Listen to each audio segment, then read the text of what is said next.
ঢাকা মেডিকেলে চিকিৎসকদের উপর হামলার প্রতিবাদে সারা দেশে বিক্ষোভ সমাবেশ ও কর্মবিরতি পালন করেন সরকারি মেডিকেল কলেজ হাসপাতালের চিকিৎসকরা। হামলার নিন্দা জানিয়ে নিরাপদ কর্মপরিবেশ নিশ্চিত করা সহ 4 দফা দাবি জানান তারা। এতে বিপাকে পড়েন চিকিৎসা নিতে আসা রোগীরা। সহকর্মীদের তথ্য ছবিতে প্রতিবেদন।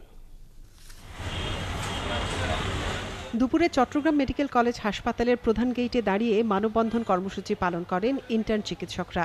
ঢাকা মেডিকেলে চিকিৎসকদের ওপর হামলার তীব্র নিন্দা জানান তারা। 4 দফা দাবি আদায় না হওয়া পর্যন্ত আন্দোলন চালিয়ে যাওয়ার ঘোষণা দেন চিকিৎসকরা।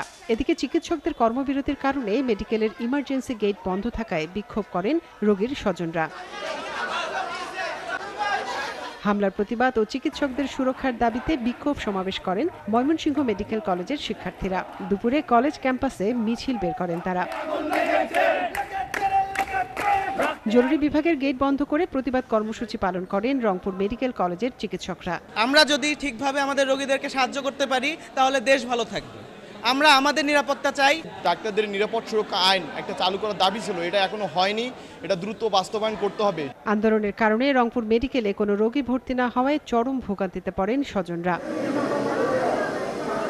বরিশাল শেরেবাংলা মেডিকেল কলেজ হাসপাতালে বিকেল থেকে কর্মবিরতি শুরু হওয়ায় রোগীরা তেমন কোনো ভোগান্তিতে পড়েননি।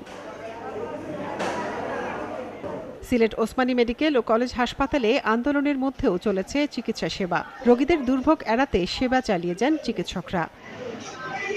রাজশাহী মেডিকেল কলেজ হাসপাতালের চিকিৎসকরা আন্দোলনে না যাওয়ায় জরুরি বিভাগ সহ প্রতিটি ওয়ার্ডে চলেছে চিকিৎসা সেবা। একই অবস্থা ছিল খুলনা মেডিকেল কলেজ হাসপাতালেও। মনিরা কাজুরি, ৭১।